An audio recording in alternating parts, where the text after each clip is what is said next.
lesson 22.a, graphing absolute value.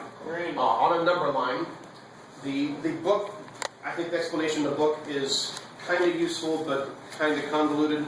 And so what I've done for you here is I've given you the executive summary of what you need to know in order to graph an absolute value inequality on a number line. Yay! Yay! Yay! Yeah, you're welcome. Thank you. Basically, with a graphing the absolute value on a number line, there are two basic versions of the graph. There's the graph where the absolute value is less than some number, in which case it looks like a barbell, because whatever we have the limits that it could be, and then everything in between in this type of graph. If the absolute value is greater than some number, then instead of having limits and a line for everything in between, it's like we turn it outside and we have the two points and then everything outside of both of those. So we have absolute value if something is less than a number, it looks like this. When we put it in this form, remember when we're graphing various things, let's see, I don't think you guys have graphed some of these things yet. Nope, never. When you're graphing things, like parabolas and circles, which either you haven't done in a while or you haven't done yet, so yeah, it's okay. A lot of times in the graphs, there will be something about x minus h and something about y minus k. And what the idea is that when you subtract something from x, that shifts the graph horizontally. And the reason we put it as x minus h is because whatever h is where the new position is. And then the same thing with y minus k. Well, it's the same idea here.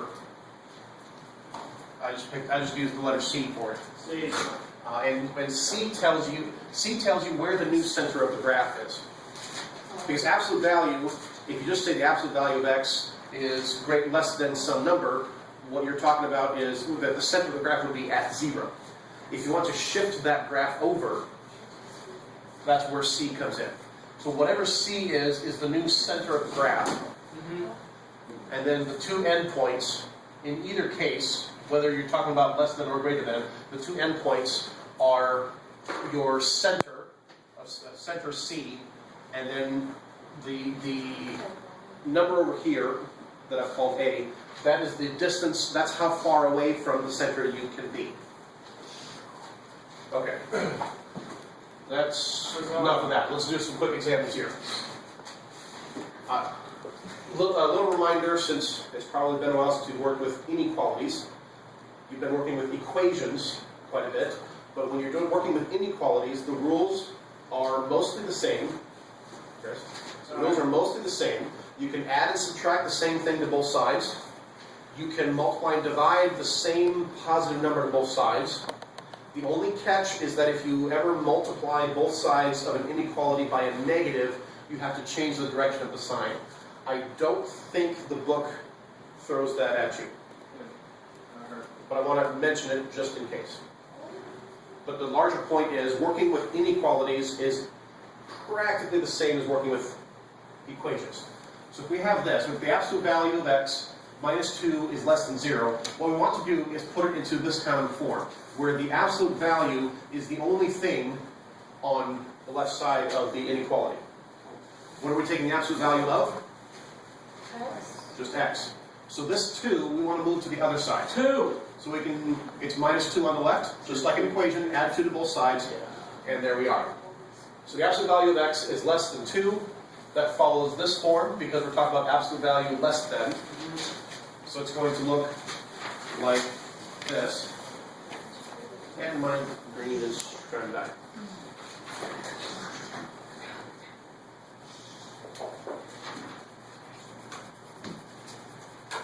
It's going to be exciting. Oh, look how clear that is. So where's my center? In the center. Yeah, as I said, the center is the center. Because if I had not moved the center, I just have the x, that's like saying that C is 0. So the center of my graph is at 0. And where's this point right here? 2. And over here? -2. That one almost might have been too easy. Let's do this. All right, let's take a look at this one here. We have the absolute value of x minus 5 is less than 2. So we already have it in the form where the absolute value is the only thing on this side of the inequality. So it's already in this form. And it's absolute value less than, so this is our pattern to look for. So we're going to have this here, our little barbell shape. Where's my center? 0. Negative 5. 5. 0, 5, or negative 5? Negative 5. 5. 5. It's no, it's positive. I think it's going to be positive 5. Good job. Remember the pattern here is x minus c. So if this says x minus 5, c is Positive 5. 5. So the center of my graph is at 5. And what is this point over here? That's a number 2. A little louder. 7. We are 2 units to the right of center. 3. So 5 plus 2, that's what I mean by c plus a. So the other So one's this, 3. whereas our center is plus this far to the right, and it's only less than, so that's why I have an open dot here. And what is this spot over here? 3. It's my center, and then this far to the left of center. Alright, just take a look at this one here. We already have it in the form of where the absolute value is the only thing on the left side of the inequality. But this is absolute value greater than, so that's going to follow this pattern, this shape here. So we have something with an arrow to the right and something with an arrow to the left. Where's the center of my graph? Negative 2. 2. 2 or negative 2? Negative. We have 2 votes for negative 2 and 2 votes for 2. Negative